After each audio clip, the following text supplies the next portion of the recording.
अरिहन्ताणम्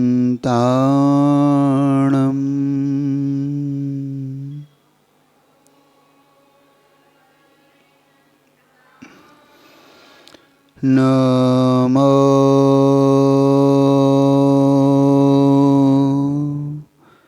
सिद्धाणम्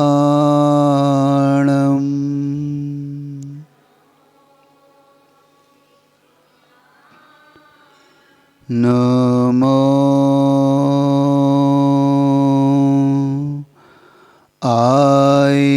आयर्याणम्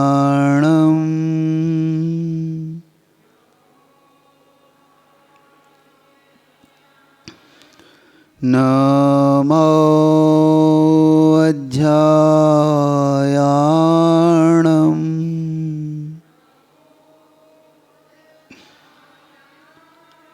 नमो लोये सवसाहुणम्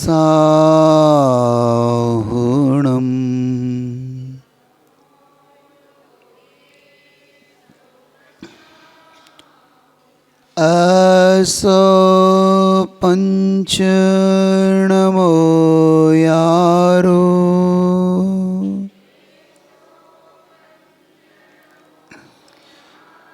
सर्वपावपणाशनो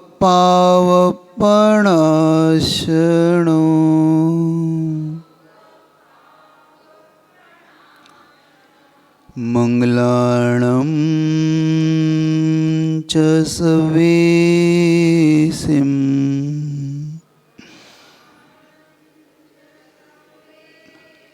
परमं हवै मंगलम्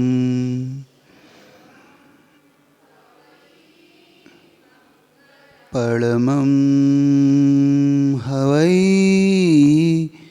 मंगलम्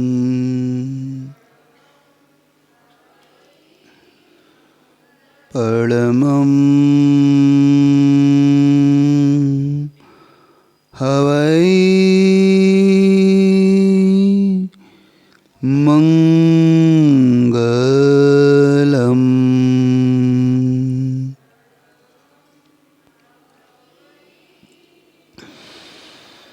मोक्षमार्गस्य नेतारं भेत्तारं कर्मभूभृतां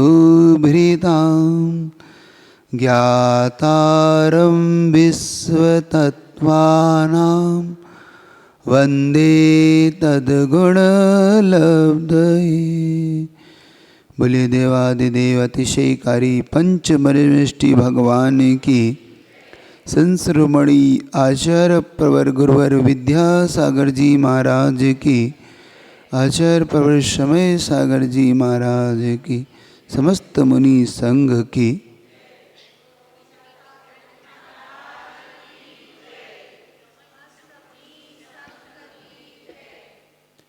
श्लोक आता है एक समय सार का। भेद विज्ञान ते सिद्धा सिद्धायुकील कैचने तस्य भावते बद्धा बद्धायुकील कैचने। यह संसार से अगर ऊपर उठना है किसी को भी, तो उसे सबसे पहले अपने अंदर भेद विज्ञान की भावना उत्पन्न करना होती है। संसार से पार उतरना हो तो हमें अपने अंदर एक ऐसा योग्यता प्रकट करना है जिससे हम अपने आत्मा का और इस शरीर से जो दो ऐसे जुड़े हुए तत्व हैं जिसे हम एक में मान के आज तक भूल करते आए ना। हमने आज तक जीव तत्व की भूल को नहीं पहचाना है ना। आत्म कहते हैं कि शरीर के जन्म को ही हमने अपना जन्म माना और शरीर के मरण को ही हमने अपना मरण माना। ऐसे ही किया ना आज तक अपन ने। आज तक हमारे दुख का जो मूल कारण रहा वो भेद विज्ञान का अभाव रहा। भेद विज्ञान की जगह भेदभाव तो बहुत किया हमने, है ना। हम भेदभाव से जीते रहे, ये तेरा है मेरा है, इन भावों से हम जीते रहे। लेकिन कभी हमने जिसका आश्रय नहीं लिया था वो था तत्व के अभाव में हमारा जो भटकाना है, वही हमारा सबसे बड़ी भूल रही। तन उपजत अपनी उपज जान, तन नसत न मान को मान।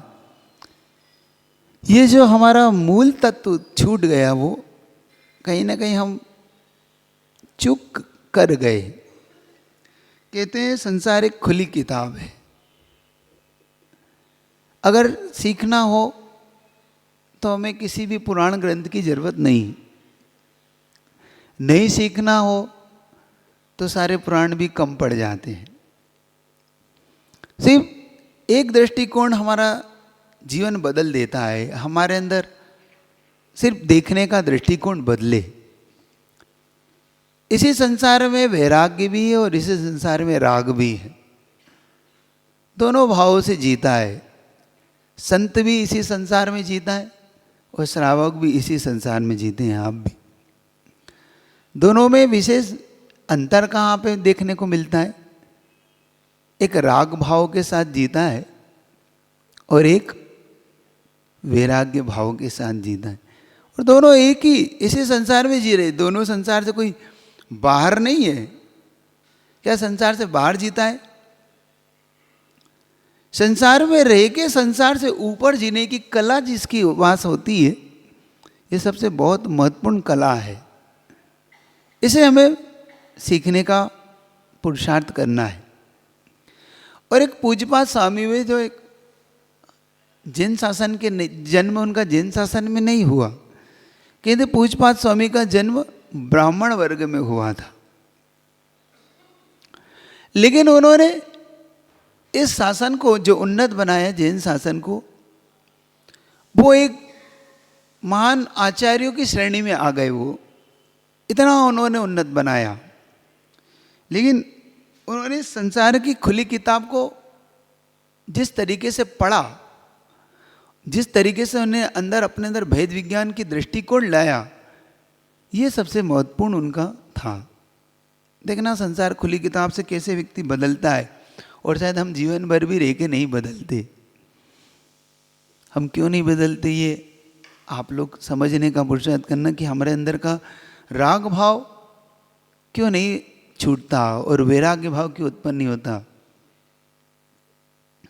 उनके जीवन की एक ऐसी घटना है, उनका ओरिजिनल नाम और कुछ था, लेकिन वो पूज्यपाद के नाम से जाने गए आगे जाके। ब्राह्मण वन में जन्मे उनके माता पिता का देहांत बहुत शीघ्र हो गया था, ऐसा बताते हैं। और जब वो थोड़े से बड़े हुए तो किसी मार्ग से वो गुजर रहे थे, और मार्ग से जब गुजर रहे थे तो उनकी दृष्टि एक ऐसे दृश्य पे पड़ गई जिस दृश्य ने उनके जीवन को बदल डाला।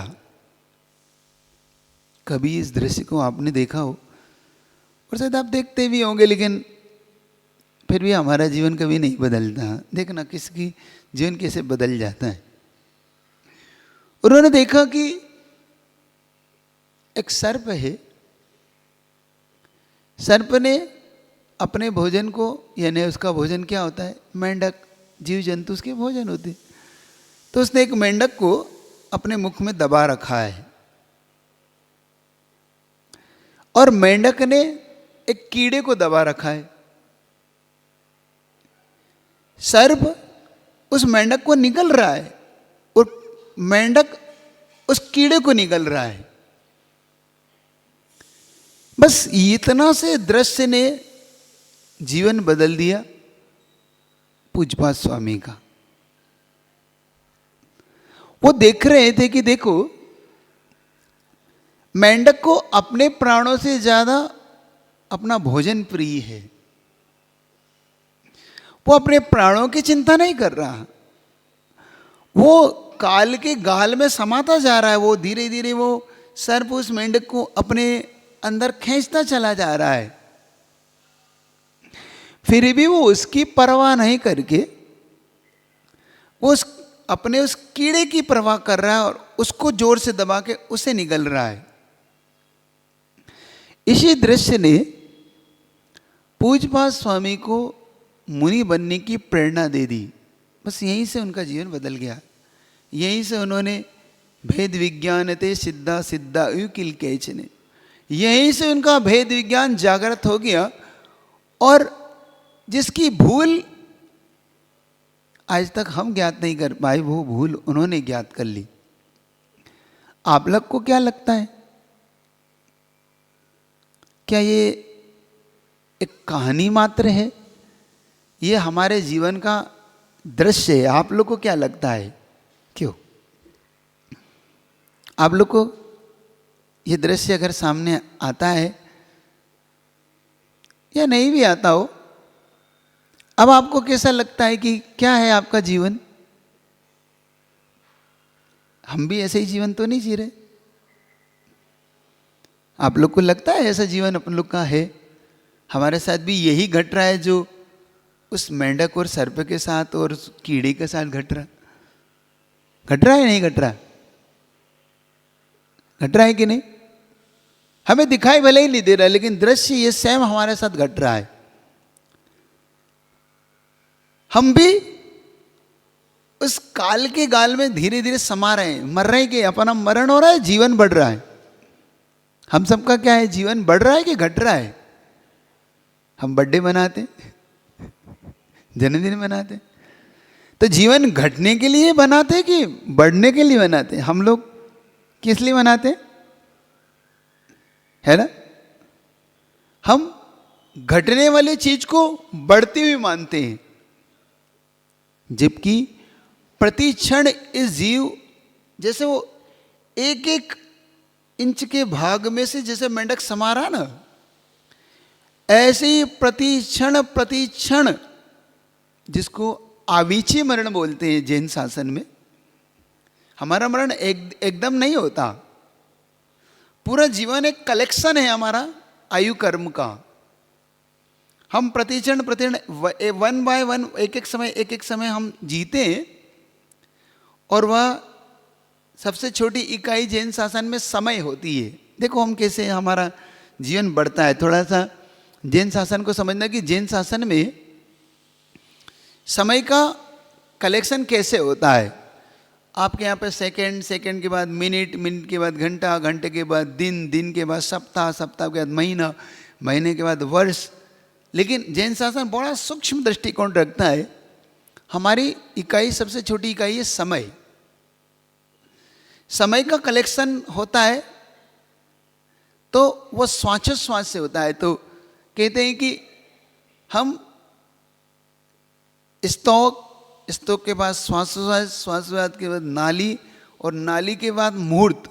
ये कलेक्शन है हमारा, जिसकी मैं आपके सामने जो संज्ञा रख रहा हूँ, नाम रख रहा हूँ, शायद पहली बार आप सुन रहे होंगे, फिर भी थोड़ा इसलिए कह रहा हूँ कि वैसे तो तुम शास्त्र पढ़ोगे नहीं है ना? पढ़ोगे? अब पढ़ोगे तो इनको समझने के लिए फिर तुम कहोगे महाराज ये तो हमारे बस की नहीं है। इसलिए थोड़ा सा प्रवचन के माध्यम से थोड़ा सा दे रहा हूँ, फिर अपने उस पर लौट रहा हूँ। तो समय क्या होता है? सेकेंड का करोड़वां पार्ट है समय, सबसे छोटा पार्ट। सेकेंड के भी करोड़ों पार्ट होते हैं जो आपके लिए शायद, और अब साइंस ने भी इसको एक्सेप्ट कर लिया कि उन्होंने तो अरबवां पार्ट निकाला सेकेंड का। सेकेंड के भी साइंस ने निकाल लिया, अब भले हम नहीं निकाल पाए, वो उन्होंने अपने गणित से निकाला है। जो हम अपने गणित से समझे जैन शासन से, हम प्रति क्षण प्रति समय, उसके बाद बड़ी होती आंवली, मतलब कहते असंख्यात समयों की एक आंवली होती है, और असंख्यात आंवलियों का एक मुहूर्त होता है। मुहूर्त मतलब 48 मिनट से कुछ कम, एक समय कम, वो मुहूर्त कहलाता है। और 2 समय का भिन्न मुहूर्त कहते हैं। ये आपको संज्ञा आगम में देखने को मिल जाएगी। फिर जब हम 2 मुहूर्त को लेते हैं, मतलब 24 मिनट का, तो एक मुहूर्त हो जाता है 48 मिनट का। है ना। फिर आगे आप बढ़ेंगे तो 3 घंटे का एक पहर हो जाता है, 8 पहर का एक दिन कहलाता है। हमारे कुल 8 पहर होते हैं एक दिन में, 3-3 घंटे के एक एक। फिर हम जब 7 दिन में होते थे, एक सप्ताह हो जाता है, और 2 सप्ताहों का एक पक्ष हो जाता है। 2 पक्ष का एक महीना होता है, 2 महीने की एक ऋतु होती है, 3 ऋतुओं का एक अयन होता है, 2 अयन का एक वर्ष होता है, 5 वर्ष का एक युग होता है। समझ गए?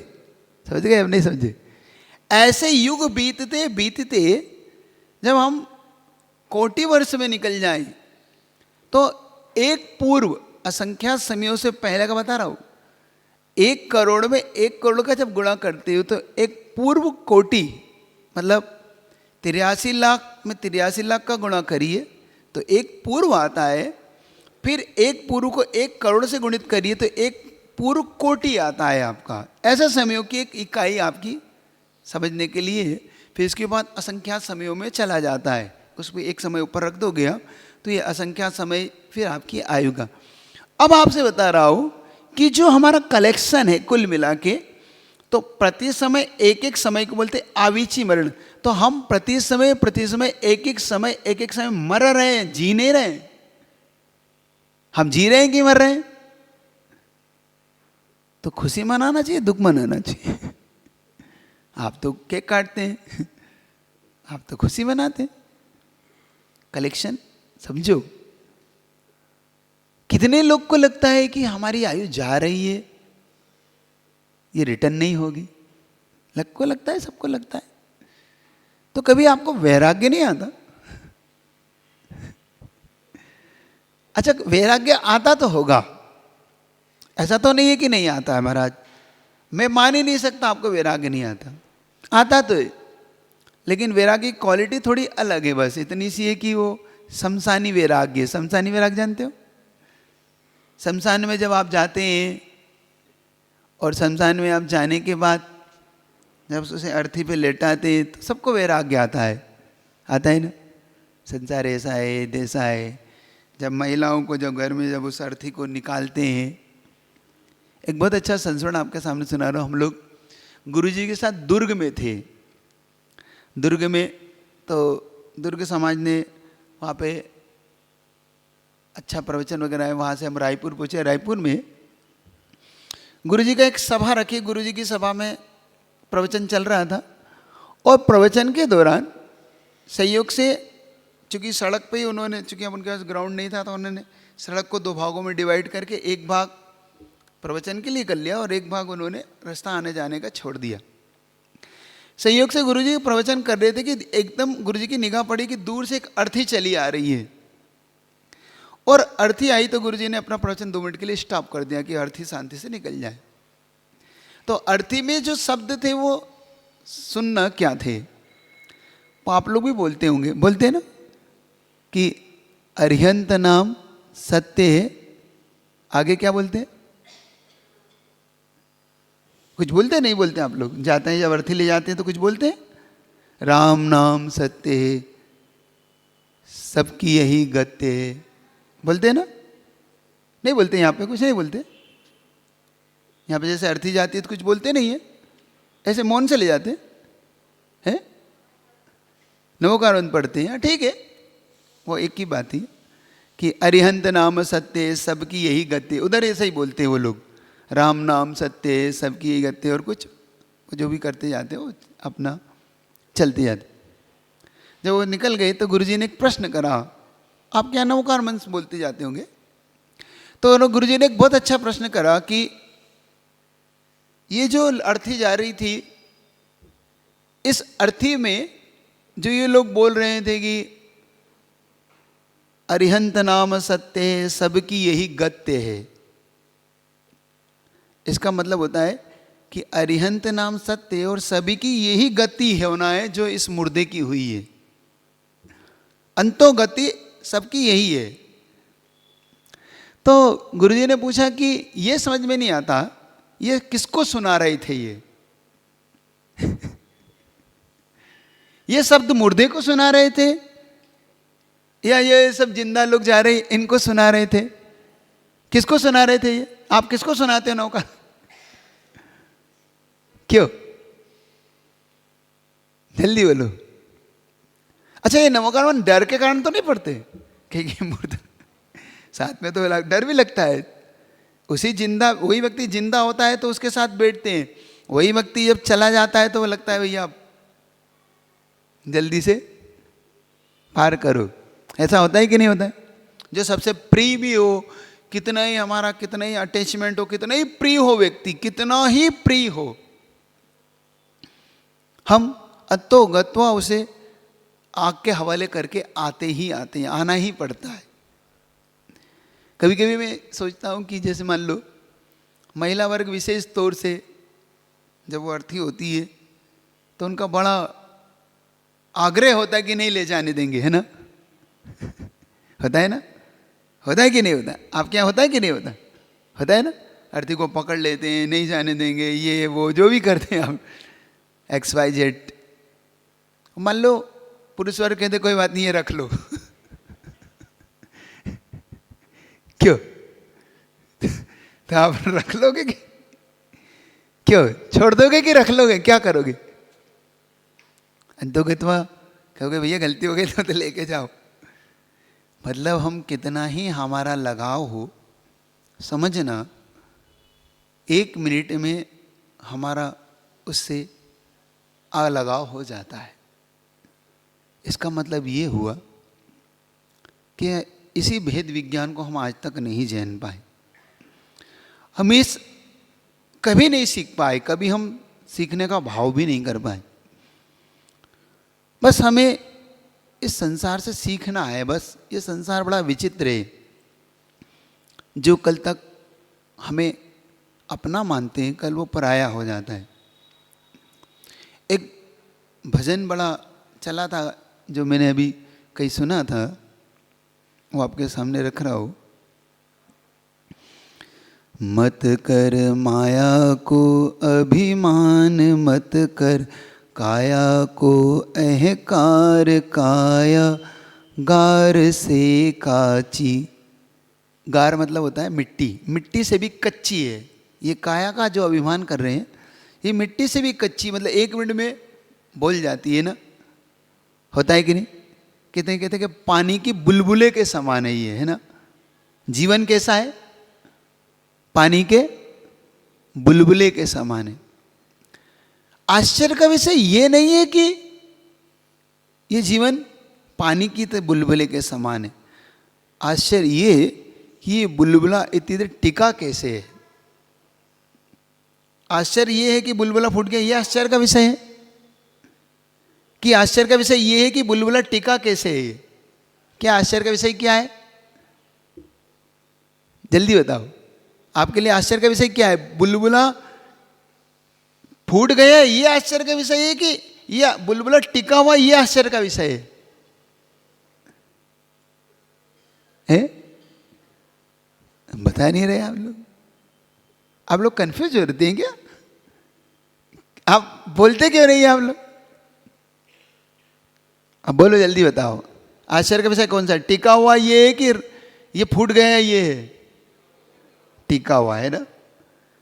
मतलब हम बुलबुले के समान हमारा जीवन है, ये 1 मिनट में फूट जाता है। तो टिका हुआ ये आश्चर्य का विषय है कि हम इतनी देर रहे कैसे, ये जिंदा रहना आश्चर्य का विषय है कि हम लोग इस बुलबुले के समान भी जी रहे। तब उन्होंने लिखा कि मत करो काया का अभिमान भी मत करो और माया का अभिमान मत करो, क्योंकि गार ये काया गार से कांची। झपका पवन का लग जाए, झोंका पवन का लग जाए, काया थेरी गार हो जासी। जैसे ओस राम मोती, ओस ओस जानते हैं? ओस ओस जो होती है ना, आपके यहाँ क्या बोलते हैं मराठी में, क्या बोलते हैं? दबिंदु, बिंदु बोलते हैं ना, जैसे घास में रहते हैं, वो 1 मिनट में धूप लगती है और सूख जाता है, ऐसा ही होता है ना? बस सेम ऐसे ही हवा और पवन से जैसे सूख जाता है, ऐसे किसी दिन यह आयु भी सूख जाना है, समझ रहे हो कि नहीं समझ रहे? फिर किस बात का अभिमान करते हैं हम? किस बात का हमें अहंकार होता है? धन का, वैभव का, काय की सुंदरता का? हमें किस बात का अहंकार होता है? हमें किस बात का अभिमान होता है? आगे की पंक्ति और देखो, बहुत अच्छी गहरी है और अच्छी पंक्ति उन्होंने कहा, कैसा कैसा सख्त था महाराज जिनका, मुल्कों में राज जिन घर झूलता हाथी। ऐसे ऐसे लोग थे जिनके बड़े बड़े राज्य थे, और एक नहीं कई राज्यों पे जिनका शासन था, और जिनके घर हाथी झूलते थे। जिन घर झूलता हाथी रे उन घर दिया ना बाती। उनके घर आज दीपक जलाने वाला भी कोई नहीं बचा। इस संसार में सिर्फ सीखने की जरूरत है, इस संसार को सिर्फ देखने की जरूरत है। प्रति क्षण यह संसार विचित्र घटनाओं से भरा पड़ा है। प्रतिक्षण आप पेपरों में पढ़ते हैं, न्यूज में पढ़ते हैं, सब दूर पढ़ते हैं, फिर भी हमारे जीवन में बदलाव नहीं आता। क्या हम बदलाव लाने की मानसिकता रखते हैं? आप लोग रखते हैं कुछ मानसिकता? क्या लगता है आपको, बदलाव आना चाहिए कि नहीं आना चाहिए? चलो एक छोटी सी स्टोरी सुना दो जिससे आपको शायद कुछ मिल जाए। मैंने सुना था कि एक्चुअली में ये संसार में हर पल हमें सिखा सकता है, हर दृश्य हमें सिखा सकता है, हर दृश्य में हम कुछ जीवन की अपना बदलाव ला सकते हैं। तो लाना, कभी इससे बदलाव आपके जीवन में आए तो लाइएगा। अपने जीवन में बहुत गहरी साधना कर रहे थे, बहुत गहरी साधना। वो साधना क्यों कर रहे थे? वो साधना इसलिए कर रहे थे कि उनके साथ जब वो परिवार में रहते थे तो उनके साथ बड़ा धोखा हुआ था। क्यों धोखा हुआ, ये आपको बताता हूँ क्या हुआ पूरी घटना। एक्चुअली में ये घटना अवंतिका, जिसका नाम उज्जैन है, क्षिप्रा नदी का वो तट जहाँ पर ये उज्जैन नगरी बसी हुई है, ये बहुत प्राचीन नगरी है। इस नगरी ने बहुत घटनाएं, दुर्घटनाएं, अच्छी चीज़ें सब कुछ देखी है। मध्य प्रदेश की विशेष नगरी मानी जाती है। ये धार्मिक दृष्टिकोण से भी मानी जाती है और प्राचीन दृष्टिकोण से भी इसका बड़ा महत्व है। यहीं पर बड़े बड़े, यहीं पर भगवान महावीर के ऊपर उपसर्ग हुआ, इसी अवंतिका में हुआ। यहीं पर सुदर्शन सेठ हुए, यहीं पर आपकी जो विक्रम संवत चलता है, राजा विक्रम यहीं का हुआ। राजा भोज, जो घटना घटी थी ना धार नगरी की, वो भोज इसी के निकट है। वो मानतुंग स्वामी की, मतलब ये अपने आप में यही वो क्षिप्रा नगरी का तट है जहाँ पर मृगसेन धीवर की घटना घटी थी। यहीं पर वो जीवनधर का चारित्र रचा गया। ऐसी कई घटनाएं इस नगरी ने देखी। वहीं पे एक और घटना इस नगरी ने देखी जो आपके सामने रख रहा हूं। बहुत गजीब है, बहुत अजीब सा है ये जीवन। दो भाई, दो पुत्रों का जन्म हुआ और दोनों भाइयों के बीच में उस पर जो राजा शासन करता था, उन दोनों के ये दोनों पुत्र थे। नाम बाद में खोलूँगा, वैसे आपका जान जाओगे, फिर भी सुनते सुनते आपको आ जाएगा। उनका एक छोटा भाई जो राजा का भाई, इन दोनों का चाचा, दोनों में बड़ा प्रेम था। दोनों भाई बड़े प्रेम से रह रहे थे। दोनों के, ये दोनों इसके पुत्र थे। जो चाचा था वो अपने राज्य को जीता था। समय के साथ साथ जब वो दोनों छोटे थे, ऐसा कहते हैं इनके पिता को वैराग्य हुआ और पिता वैराग्य के कारण मुनि बनकर चले गए। इधर चाचा को राज्य दे दिया गया, चाचा ने राज किया। लेकिन विचित्रता जब है कि चाचा के मन में पाप के भाव कब आ गए, जब वो दोनों बच्चे बड़े होने लगे। चूँकि राज्य तो इनका था, ये दोनों छोटे थे, इसलिए चाचा को राज्य सौंपा गया था कि जब तक ये बड़े हो जाएं तब तक आप राज्य करिए, और समय आने पे इन्हें राज्य दे देना ताकि ये राज्य करेंगे। लेकिन कहते हैं कि व्यक्ति के मन में कब पाप आ जाए कुछ नहीं कह सकते, बड़ा विचित्र है यह संसार।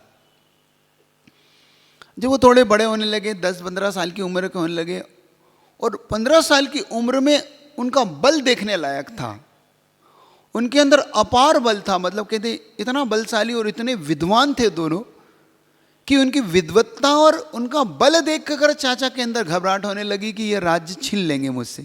मतलब ऐसा ना हो कि मुझे ये राज्य देने का मन नहीं है लेकिन ये अपने बल से ना ले लें।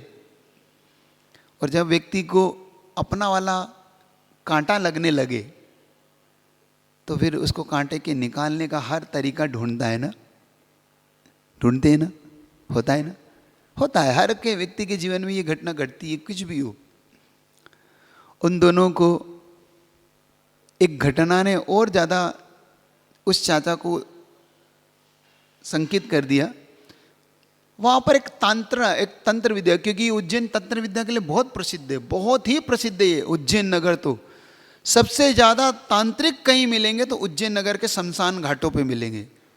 ओगढ़ वहाँ पे मिलेगा, तंत्र विद्या वाला वहाँ मिलेगा आपको, काली सिद्ध करने वाला, पीली नीली, ये सब सिद्ध करने वाले जितने भी है ना, सब वहाँ मिलेंगे आपको वहीं पर। ये उज्जैन इसके लिए बहुत प्रसिद्ध है, बहुत प्रसिद्ध। तो जब वहाँ पर एक तांत्रिक आया, उस तांत्रिक ने उस वहाँ पर एक खंभ गाड़ा। खंभ जानते हो, एक लोहे की छड़। उस लोहे की छड़ को जब उसने गाड़ा, अपनी तंत्र विद्याओं से उस लोहे की छड़ को तंत्र विद्या से ग्रसित किया और राजा को चैलेंज किया कि तुम अगर या तो मेरी स्वीकारो, मेरे चरणों में आओ, मेरी सत्ता स्वीकारो, और नहीं तो ये खंभ उखाड़ के दिखाओ। तुम्हारे कितने बलवान लोग हैं उन सबको ला के दिखाओ। राजा ने कहा मेरे पास तो एक से बढ़ के एक महारथी हैं जो पहलवान कहलाते हैं, वो 1 मिनट उखाड़ देंगे। उन्होंने कहा भाई इसको उखाड़ के फेंक दो इसको। लेकिन वहाँ का बड़े से बड़ा जो 10-10, 20-20 लोगों को पछाड़ देता, ऐसा पहलवान भी उस खंभ को 1 इंच हिला नहीं पाए, 1 इंच। और जब वो नहीं हिला तो राजा को बड़ी घबराहट हुई। राजा ने भी पुरुषार्थ किया, लेकिन राजा का भी जब वो नहीं हिला पाया तो राजा को लगा कि अब ये राज्य इस तांत्रिक के पास जाएगा। तो उन दोनों ने कहा चाचा घबराते क्यों, हम तो हैं। उनके बेटा तुम बहुत छोटे हो। देखिए चाचा ये बात छोड़ो कि कौन छोटा है कौन बड़ा है, आप हमें बस ये अवसर दे दो, ये हम करना चाहते हैं। उन्होंने कहा ठीक है, तुम अगर करना चाहते हो तो करो। बड़ा भाई उन्होंने कहा कि मैं करता हूँ। तो छोटा भाई के भैया मैं छोटा हूँ लेकिन मुझे करने दो ये अवसर, अगर मैं नहीं कर पाऊँ तो फिर आप बड़े हो, आप कर लेना। छोटे भाई ने उस खंभ को ऐसे ऐसे भरा एक हाथ से और उस तांत्रिक से कहा सुन, मुझे 2 हाथ की भी जरूरत नहीं है, मैं जिसका पुत्र हूं ना, मैं अपने पुत्र के, अपने पिता के उस स्वाभिमान को देखो मैं कैसे तुम्हें दिखाता हूं, और मैं किसका पुत्र हूं। उसने ऐसा लिया और खंभ को उखाड़ के ऐसा फेंक दिया, खंभ को उखाड़ के। वो तांत्रिक देखता रह गया, तांत्रिक घबरा गया कि ये कौन है, और तांत्रिक चरणों में गिर पड़ा कि सुन अब तू मेरे चरणों में गिर। इसको देखकर चाचा और घबरा गया कि भाई जिसको मैंने उखाड़ पाया, इस छोटे से बच्चे ने अपने एक हाथ से उखाड़ के फेंक दिया, कि उसकी शक्ति क्या होगी अब इससे अनुमान लगाओ। लेकिन चाचा ने, जब दुर्बुद्धि होती है ना, कहते हैं जब विवेक मरता है, जब कहते हैं विनाश छाता है, जब विनाश मनुष्य पे छाता है पहले विवेक मर जाता है। जब व्यक्ति पे विनाश छाता है तो सबसे पहले क्या मरता है उसका, विवेक, सोचने के ढंग, सब कुछ मर जाता है। वो अपने वाले को सबसे बड़ा दुश्मन मान लेता है, सबसे बड़ा दुश्मन। तो उस चाचा ने बल्कि उन भतीजों को अपना मान के उनसे कुछ और राज्य का विस्तार कर सकता था कि भाई जो मेरे भतीजे इतने बलवान है तो मेरा राज्य तो और कई गुना बढ़ सकता है। लेकिन आदमी का मन जब पाप से भरता है ना, तो वो उल्टा ही सोचता है। वो उसे कांटे लगने लगे और उसको निकालने के लिए उसने अब हथकंडे अपनाए। उसने मंत्री मंडल की सभा बुलाई। उसने कहा कि सुनो, एक गुप्त मंत्री को बुला के कहा कि किसी भी तरीके से आज रात में इनका कत्ल हो जाना चाहिए, दोनों बग। इन दोनों का मरण होना चाहिए और किसी को पता भी नहीं पड़ना चाहिए, ये जिम्मेदारी तुम्हारी। मंत्री ने समझाया, ये शोभा नहीं देता आपको। जिस भाई ने आपको राज्य दिया, आप उन्हीं के भाई के उनके बच्चों को आप मार रहे हो। और उनका दोष तो बताओ, इन्होंने ऐसा क्या अपराध किया जिसके कारण आप मार रहे हो इन्हें। उन्होंने कहा सुनो, मेरा राज्य अगर सुरक्षित मुझे रखना है तो इन दोनों का यहाँ से निकलना जरूरी है। मैं नहीं चाहता कि अगर ये जिंदा रहे तो ये राज्य मेरा हो ही नहीं पाएगा कभी। आज नहीं तो कल ये इस राज्य को ले लेंगे। तब समझाया कि देखो, ये तो भतीजे हैं, आप इनके बल पे और बड़ा राज्य का विस्तार करिए और राज्य को बढ़ा लीजिए, तो एक राज्य आपका हो जाएगा, एक राज्य आपका हो जाएगा। लेकिन उनका नहीं, मुझे यही राज्य चाहिए और मैं किसी को भी ये राज्य नहीं दूंगा, इसमें से 1 इंच जमीन भी किसी को नहीं दूंगा। मंत्री ने खूब समझाया, लेकिन मंत्री उस राजा का बड़ा आदर भाव करता था। क्योंकि अब राजा का वैराग्य हो गया, दीक्षा हो गई, अब क्या कहें। किसी कवि ने बहुत अच्छी लाइन कही, ये दुनिया बड़ी अजीब है, किससे दगा नहीं। ये दुनिया बड़ी अजीब है, किससे दगा नहीं। मौके पे सब अजनबी, यहाँ कोई सगा नहीं। है ना, कोई सगा नहीं है ना, सब मौके पे अजनबी हो जाते ना। जिसको अपन अपना मानते वो सबसे पहले दगा देता है, सबसे पहला सगा दगा देता है। पराया तो फिर भी काम आ जाता है, लेकिन सगा सबसे पहले। और चाहे तुम मुझे बताओ चाहे नहीं बताओ, सभी इसी चीज के सताए हुए हैं।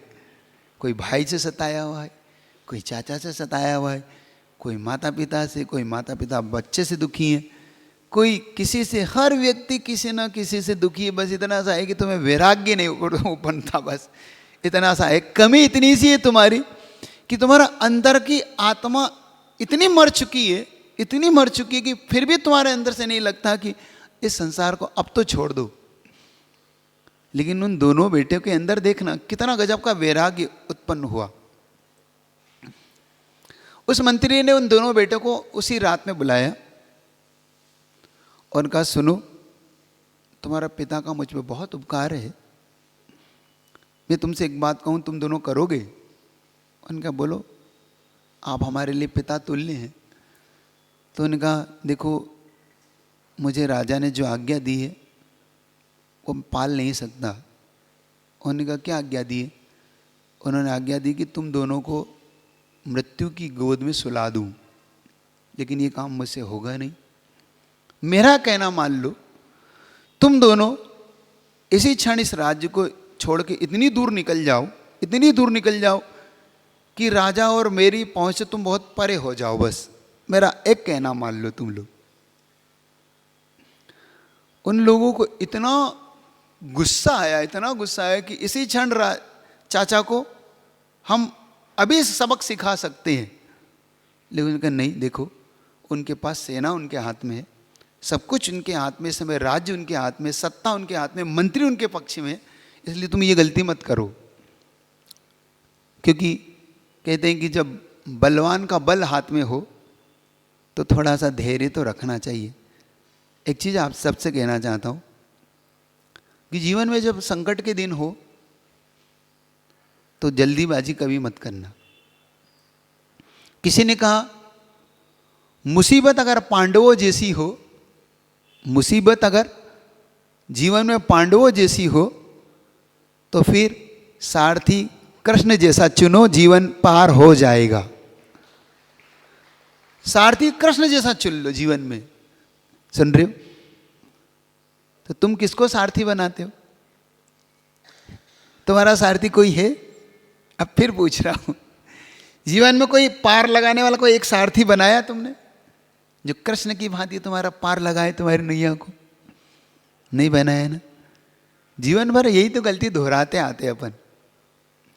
जीवन में एक सारथी जरूर बनाओ, जो तुम्हारी नैया को खे जाए, तुम्हारे रथ को चला जाए, और मुसीबतों में भी वो तुम्हारे पार उतारने की उसके अंदर कुवत हो। और वो अगर सारथी अगर पंच परमिष्टि हो, तो मैं कहता हूं कभी नैया डूब नहीं सकती। अच्छा, नैया डूब सकती है जिसका सारथी पंच परमिष्टि, उसकी नैया डूब सकती है। एक चीज बताता हूं, भक्तामृत स्तोत्र की एक रहस्य बताता हूं आपको। आपने भक्तामृत स्तोत्र के कभी इस रहस्य को समझा और सुना होगा। एक और रहस्य, आपने उसको रहस्य से आपको अवगत कराता हूं, जो शायद आप हुए चाहे नहीं, मुझे नहीं पता। एक मानतुक स्वामी महाराज ने गजब का श्लोक लिखा, जब आप सब पढ़ते होंगे, पढ़ते हैं भक्तामृत, पढ़ते हैं आप लोग, सब लोग पढ़ते हैं। उसमें एक श्लोक लिखा है, वक्तुम गुणान गुण समुद्र शशांक कांतान कस्ते क्षमा सुरगुरु प्रतिमोपि बुद्ध्या कल्पांत काल पवनोदत नक्र चक्रम को वा तरीतुमल माम्बु निधिम भुजाभ्याम।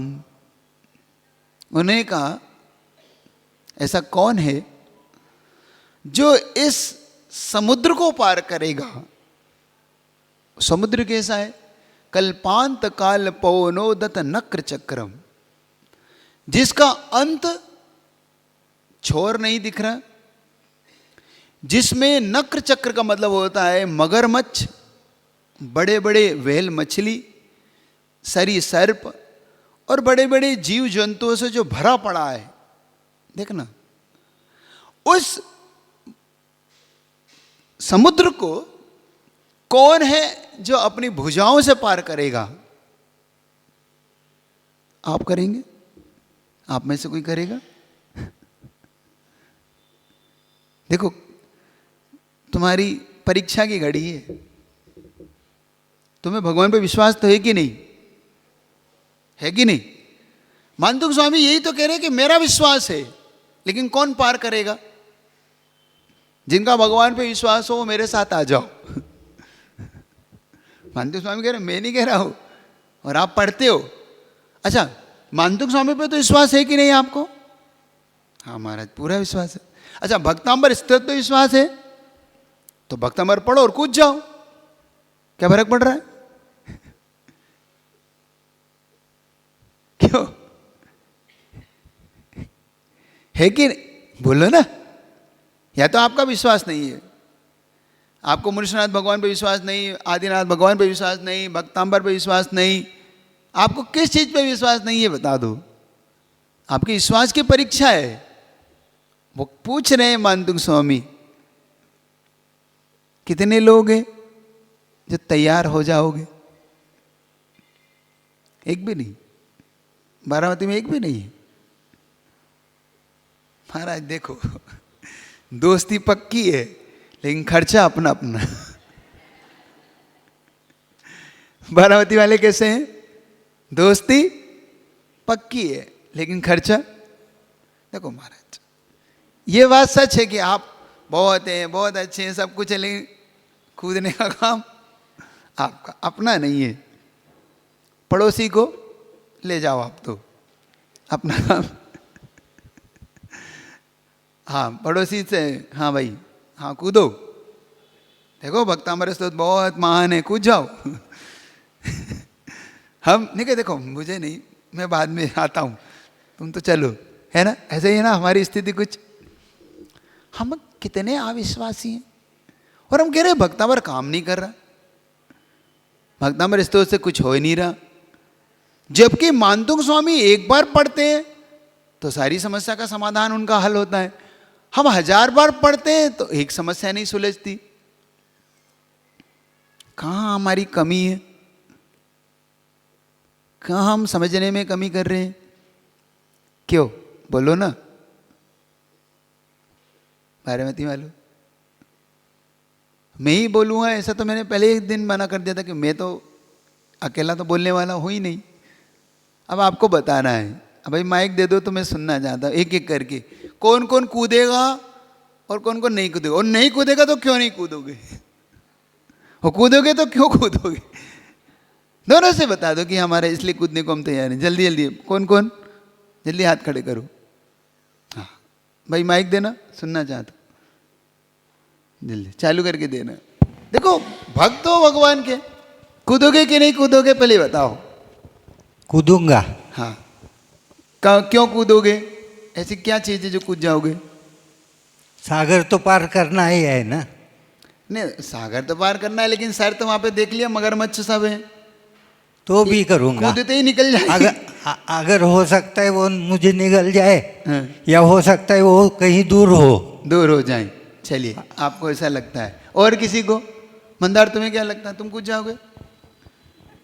बता दो, दे दो पीछे माइक दे दो, मैं सुनना चाहता। हाँ बता दो हाँ या ना।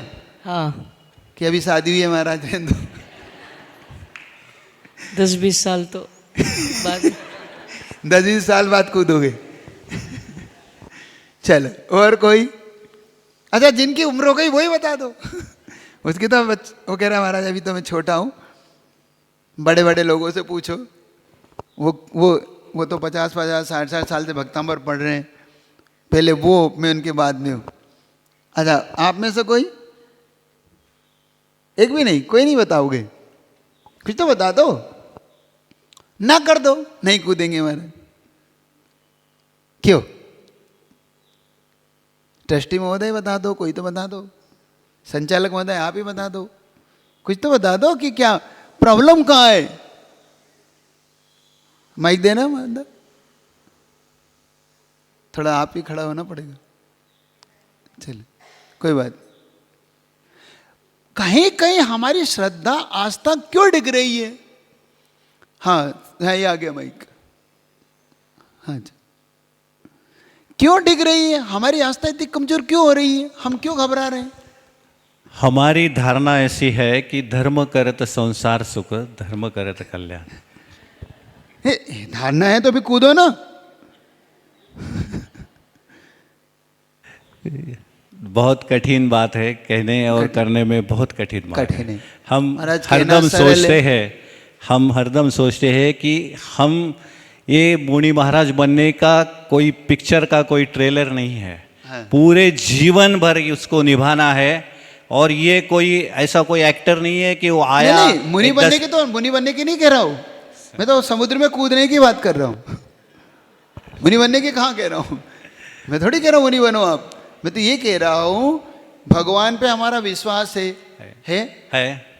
हम डूबेंगे नहीं, ये भी विश्वास है हमें। सही है। भक्तांबर भी विश्वास है।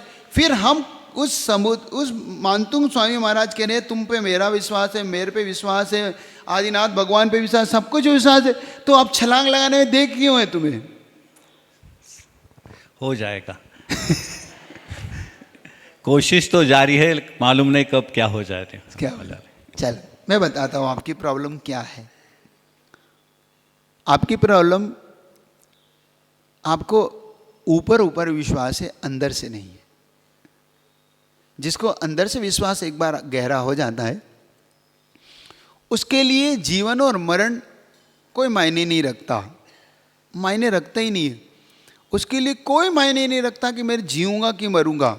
मेरा ट्रस्ट, मेरा विश्वास भगवान पे है, तो मुझे क्या फ़र्क पड़ता है कि मैं जीऊँ या मरूँ, क्योंकि मेरा जीवन तो उनको समर्पित है, मैंने सारा जीवन ही उन्हें समर्पित कर दिया है। अब मैं जीऊँगा मरूँगा उन पे। देखना मानतुंग स्वामी कहते हैं सोहम तथापि तव भक्ति वशान मुनीषा। हे भगवान कोई बात नहीं, ये सब तो नहीं कूदते, मैं कूदूँगा। एक ही चीज़, लेकिन मेरी एक ही प्रार्थना आपसे है, मैं कूदने को तैयार हूँ, बस सामने आप होना। क्या? मैं कूदने को तैयार हूँ, लेकिन सामने आप हो ना, और जिसके सामने भगवान होता है वो समुद्र उसे निगल नहीं सकता, उसे डुबो नहीं सकता। ये भगवान की आस्था है। बस सामने कौन हो, हमारा दृष्टिकोण क्या हो।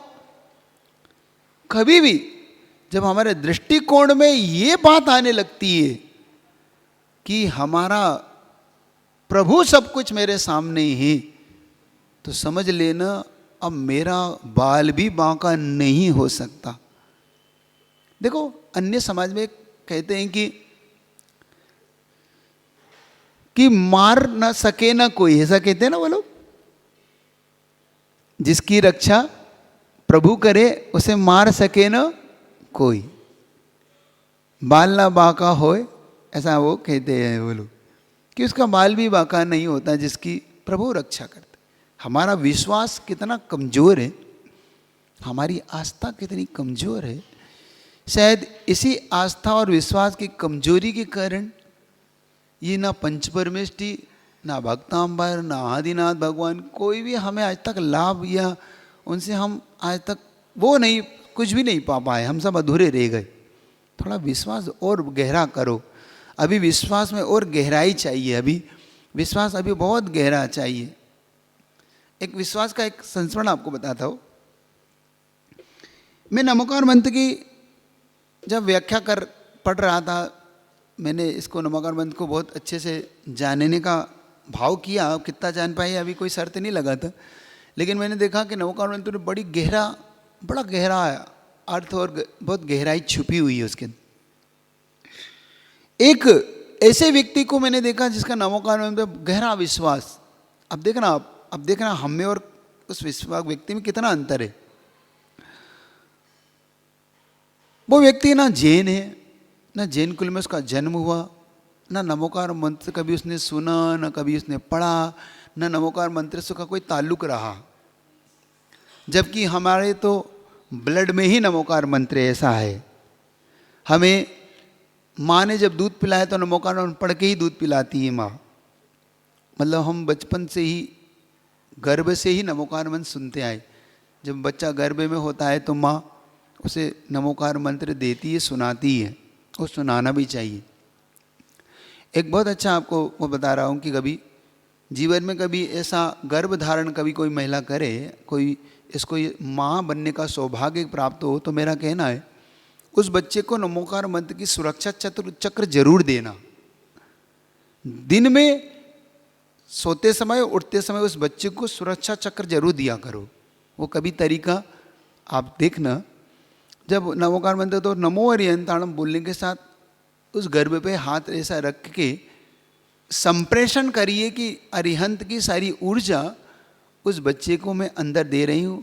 क्योंकि अपने आप में जैन शासन का मानना है अंतर्मुहूर्त बाद बच्चा गर्भ में आने के बाद उसके अंदर 10 प्राण आ जाते हैं और वो बच्चा 3 महीने के अंदर डेवलप होने लगता है, सुनने और समझने की स्थिति में आ जाता है। यूँ तो पंचेंद्रिय संगी है, कभी उसको गिराने का पुरुषार्थ नहीं करना, ये पाप कभी नहीं करना। गर्भपात का पाप कभी मत करना जीवन में, क्योंकि अंतर्मुहूर्त बाद भी उसके अंदर पंच इंद्रिय वो संगी पंचेंद्रिय हो जाता है, उसके अंदर वो शक्ति उत्पन्न हो जाती है। तो ये जरूर उस बच्चे को देना और पंच परमेष्टि की ऊर्जा देके उसे जागृत होना, सोना, ये काम जरूर करना। करेंगे आप लोग? ये जिसको भी बताना, जिसके अंदर भी ये हो तो ये चीज़ जरूर बता। तो सीखना इस बात को, ये काम जरूर अपने अंदर पंचपरमेष्टि की। तो उस व्यक्ति का कोई लेना देना नहीं था। संयोग से एक मुनि महाराज से वो मिला। जब उसका मुनि महाराज से मिलना हुआ तो उसी द्वारा मुनि महाराज ने अनुकंपा करके उसे नमोकार मंत्र सिखा दिया। लेकिन सिखाया जब इस शर्त पे, क्योंकि वो वेजिटेरियन नहीं था, नॉनवेज खाने वाले लोग थे वो। तो मुनि महाराज ने उसको त्याग कराया कि देखो नॉनवेज नहीं खाना। उनका नहीं खाऊंगा। हमारे देखना श्रद्धा देखो उसकी, उसने नॉनवेज नहीं खाऊंगा कभी भी मैं। और उसकी इतनी गहरी श्रद्धा हो गई कि उसने सब कुछ छोड़ के का स्मरण करने लगा। जब उसकी समाज को ये बात पता पड़ी तो उसका भारी विरोध हुआ समाज में, क्योंकि वो हिंदू नहीं था, वो मुस्लिम था। मुस्लिम होकर उसने वीतराग शासन को अपनाया और सब कुछ त्याग कर उसने पंच परमेष्टि का स्मरण शुरू किया। और पंच परमेष्टि का स्मरण करते करते उसने नमोकार मंत्र से एक ऐसी विद्या पाली। पंचम काल की बात बता रहा हूँ, कोई चतुर्थ काल की कोई घटना नहीं सुना रहा हूँ, इसी पंचम काल की घटना और इसी शताब्दी की घटना है ये, इसी 50-100 वर्ष की घटना बता रहा हूँ आपको। जब उसने उस विद्या को पा लिया तो वो जिस व्यक्ति को उस नमोकार मंत्र से झाड़ना बोलते हैं ना आप लोग, उस नमोकार मंत्र जिस व्यक्ति को वो अपनी कर देता था, वो कहते हैं कि उसका रोग उससे दूर हो जाता था। और धीरे धीरे वो फेमस होता गया, प्रसिद्ध होता गया इस चीज़ के लिए कि भाई नमोकार मंत्र के प्रभाव से। लेकिन वो किसी को नहीं पता था कि नमोकार मंत्र के प्रभाव से करता, वो अपनी विद्या, क्योंकि कुछ चीज़ें ऐसी होती है जो गुप्त मंत्र होते हैं, उन गुप्त मंत्र को कभी फोड़ना नहीं चाहिए।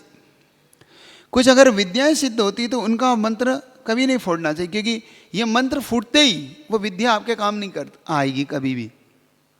तो वो जिसको भी जानता वो किसी से चर्चा नहीं करता। लेकिन एक बात बताऊं, वो कभी जैनियों को नहीं करता। जैनी लोग बड़े परेशान थे कि वो जब भी जैनी को वो व्यक्ति कहता कि नहीं आप यहाँ से चले जाएं। और कभी अगर जैनी जिद भी करता तो बड़े प्रेम से कहता कि देखो जैन साहब, मैं कभी नहीं करता हूँ, जैनियों के लिए ये काम नहीं करता हूँ, बस आप मेरे पास नहीं आया करें, इतना सा मेरा आपसे। और उसने बोर्ड तक लगा दिया कि जैनी कृपा ना आए यहाँ पे, मैं जैनियों के लिए नहीं करता। भाई प्रॉब्लम क्या है? एक जैनी व्यक्ति को कुछ प्रॉब्लम थी, उस अपन तो किसी के सगे नहीं है हैं, नहीं है ना तो वो वहाँ पे पहुँच गया कि भाई, तो उसने कहा कि जैन साहब बोर्ड बाहर लगाए, आप पढ़े और चले जाएं। तो उस जैनी ने एक बात पूछी जो सबसे मार्के की बात है, जो आपको नोट करना है। उस जैनी ने पूछा कि भाई एक बात बताओ, कोई बात नहीं तुम हमारे लिए मत करो, लेकिन ये बताओ कि तुम्हारा हमसे इतना द्वेष क्यों है, तुम हम लोगों के लिए क्यों नहीं करते? उसने कहा जैन साहब मैं कुछ कहूँगा आपको बुरा लग जाएगा। लग जाता है ना बुरा अपन लोगों को, अपन लोगों को बहुत जल्दी लगता है ना। क्या मिर्ची क्या बोलते हैं मराठी में, कहीं मिर्ची लग गई तीखा लग गया, क्या लग गया है ना, जल्दी बुरा लगता है ना। नहीं मानते यहाँ के लोग, बुरा मानते नहीं मानते हैं? मान जाते, बुरा नहीं मानते, क्या है देखना। उसने कहा देखो जैन साहब आपको बुरा लगेगा इसलिए आप मत पूछो। और कहा चलो मैं बुरा नहीं मानूंगा, अब तो बता दो, तुम कुछ भी कहोगे मैं किसी चीज का बुरा नहीं मानूंगा, अब बता दो। उसने जो लाइन कही ना, वो लाइन से अगर थोड़ी सी आपके अंदर थोड़ी सी इतनी सी भी खुददारी हो, खुददारी जानते हो शब्द, ये शब्द इसको बोलते हैं स्वाभिमान, ये उर्दू का शब्द है खुददार, इसको बोलते स्वाभिमान। इतना सा भी स्वाभिमान हो और इतना सा भी अपने पंच परमेष्टि और वीतराग धर्म पे थोड़ा सा भी गर्व हो, स्वाभिमान हो, तो इसके बाद कहीं किसी के दर पे सिर मत झुकाना चाहिए, सिर निकल जाए यहाँ से, लेकिन झुकाना नहीं। उसने जो लाइन कही, उसने कहा जैन साहब ये बताओ, मैं जिस चीज़ से ये इस विद्या का उपयोग करता हूँ, जिस चीज़ से मैं रोगों को दूर करता हूँ, वो क्या है आपको पता है? उसने नहीं, ये नमोकार मंत्र है और आपके ही गुरु से ही मुझे प्राप्त हुआ था, और इसी नमोकार मंत्र की आस्था और श्रद्धा से मैंने भक्ति करी तो ये विद्या मुझे प्राप्त हुई, जिसके कारण मैं ये सारा इलाज आज करता हूं। तब उसने कहा कि फिर हमारा क्यों नहीं करते? तो एक बताओ जैन साहब, आपको तो बचपन से ये मिला हुआ है, आपको ये बचपन से मिला है, आपके खून में है, आपको माँ ने गर्भ से ये सुनाया, पढ़ाया, लिखाया, और इस नमोकार मंत्र पे आपका विश्वास नहीं है, आप मेरे पास आए। मैं इसलिए जैनियों का इलाज नहीं करता, जो अपने मंत्र के सगे नहीं हुए वे मेरे सगे कैसे हो जाएंगे, इसलिए मैं सगा नहीं करता, इसलिए इलाज नहीं करता। जी सुन रहे हो क्या कहा उसने? उसने कहा तुम अपने बाप के सगे नहीं हुए, मेरे सगे कहाँ से हो जाओगे, ये शब्द कहा उसने, कि तुम अपने मंत्र के सगे नहीं हो, अपने पंच परमेष्ठी के सगे नहीं हो, मेरे सगे कैसे हो जाओगे, इसलिए नहीं करता मैं तुम्हारा इलाज। समझ रहे हो?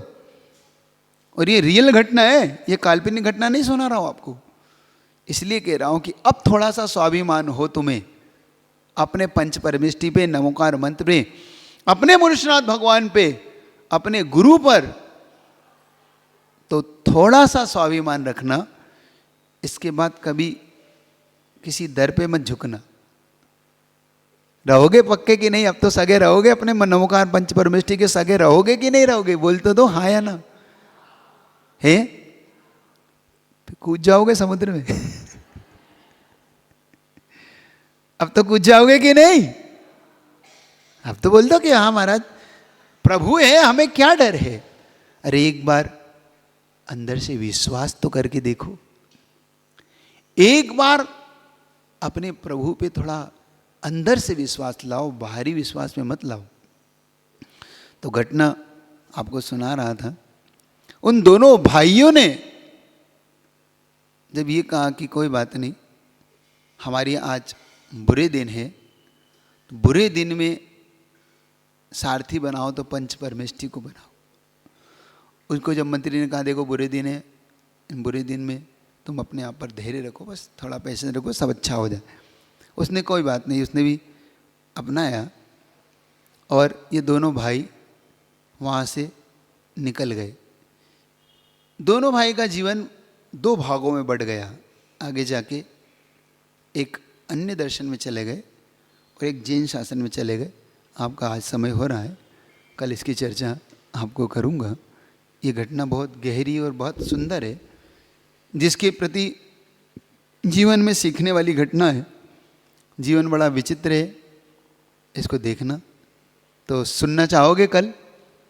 लेकिन 8 बजे 8:15 पे नहीं, 8 बजे, क्योंकि मैंने इसलिए घटना को इसी जगह छोड़ा है ताकि आपकी घटना घटे तो आपके अंदर दिन भर कुछ तो घटे कुछ तो सुनने की भावना पैदा हो। है आगे घटना सुनने का भाव है कि छोड़ दूँ? नई घटना भी ले सकता हूँ, दूसरी भी ले सकता हूँ, ठीक है। तो इतनी रखता हूँ, एक छोटा सा भजन